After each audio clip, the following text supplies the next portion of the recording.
Huge crowds muscled onto the streets. They're furious at new government reforms to liberalise the economy. At train stations where demonstrators stormed onto platforms, their message was clear. India doesn't need or want big foreign supermarkets. Protesters burned effigies of the Prime Minister, Manmohan Singh, demanding he withdraws the legislation known as foreign direct investment. FDI will allow the likes of Tesco, Carrefour and Walmart to gain a bigger foothold in the lucrative Indian economy. The question is whether FDI stands for foreign destruction of India, whether it's looting the common man and the middle class, how the 5 crore traders are going to be completely displaced. Clearly, the Congress has to answer because even its own allies are agitating on many issues. But many financial experts argue India needs to reform.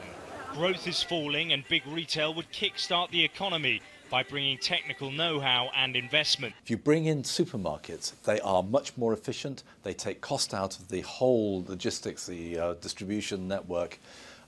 They end up offering much lower prices to consumers and overall a far more efficient and less wasteful network. The man and woman on the street, though, is unconvinced. There are tens of millions of small vendors and retailers across India. It really is the way of life. Now, these businesses claim that the liberalisation reforms being introduced by the government of Manmohan Singh will put them out of business, and across the country there'll be massive unemployment. Surinder Dua has owned this small family business for the last 40 years.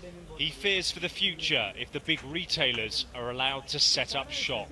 If my small business, if big business is coming here, then definitely my small goods and like this small maker, that very much effective on that compared to big. It's going to be a big problem, and people like you are going to get out of business. Yes. The government has tried and failed to introduce this legislation in the past. Opposition parties and trade unions say the strikes will continue until it buckles once again in the face of public anger. Alex Rossi, Sky News, New Delhi.